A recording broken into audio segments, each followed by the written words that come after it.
DeepSeek has been making waves, particularly with its chat application powered by version R1.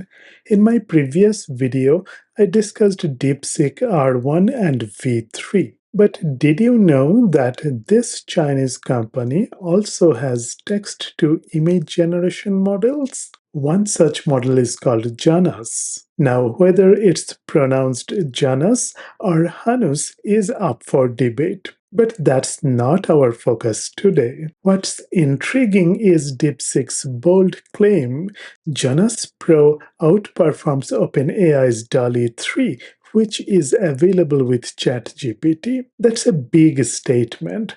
While evaluations depend on many factors, today I am relying on my own judgment to compare the two models, Janus Pro 7B and DALL-E 3. Let's find out which one is better.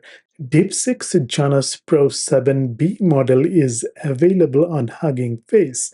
The 7B in the name indicates it has 7 billion parameters. Hugging Face provides a text-to-image generation interface for this model, so I decided to try it out.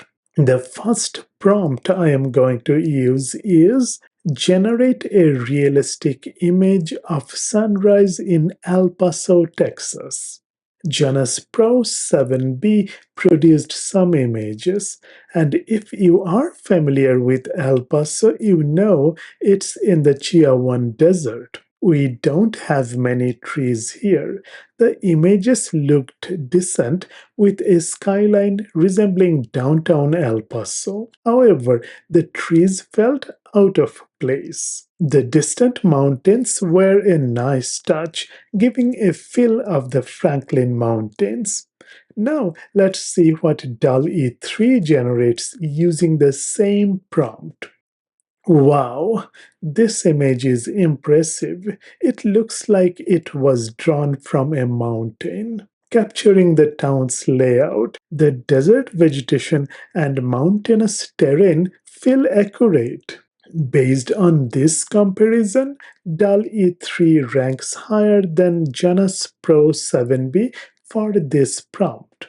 My second prompt is generate an image of a first grader holding a paper with programming code printed on it. Janus Pro 7B generated 4 images.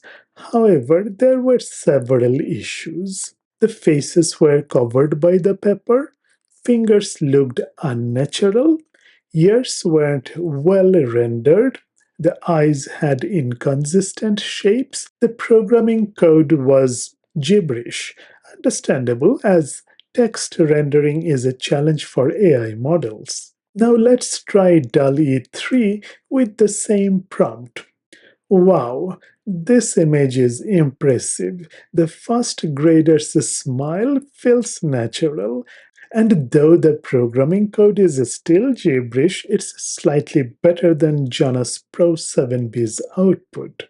Fingers, eyes, and ears look natural. Interestingly, DALL-E 3 even included the Python Software Foundation logo. For this prompt, DALL-E 3 is the clear winner in terms of quality. My third prompt is generate an image of an old lady riding a horse. Janus Pro 7B struggled with this prompt. The horse looked angry. The old lady's face was poorly drawn. To be fair, this is a difficult prompt, but for a model that claims to outperform DALL-E 3, I expected better. Now let's see DALL-E 3's result. Wow, the image is beautiful. The details are clear. The composition is well balanced, and the old lady is portrayed realistically. DALL-E 3 is again the winner for this prompt. Now, the fourth prompt I used for this experiment. Generate an image of a high school kid holding a paper with Hello World written on it. Janus Pro 7B disappointed again. Hello World was not clearly written. faces and fingers were not well rendered. The images looked like middle schoolers, not high schoolers. Let's try DALL-E 3. Again, we are using the same prompt. Wow, the output is fantastic. Hello World was written clearly on a graph paper. Fingers are correctly drawn. The boy looks like a high schooler. So here are my thoughts. I don't understand why DeepSeek's evaluation claimed Janus Pro 7B scored higher than DALL-E 3 using Gen Eval. Based on today's comparison, DALL-E 3 is the clear winner. That said, DALL-E 3 is neither free nor open source, whereas Janus Pro 7B is open source and available to the public. This accessibility democratizes AI and knowledge, which is a major advantage for researchers and developers. What's your experience with DeepSeek's Janus Pro 7B or any other text to image generation model? Let me know in the comments section. Thank you and see you soon in another video.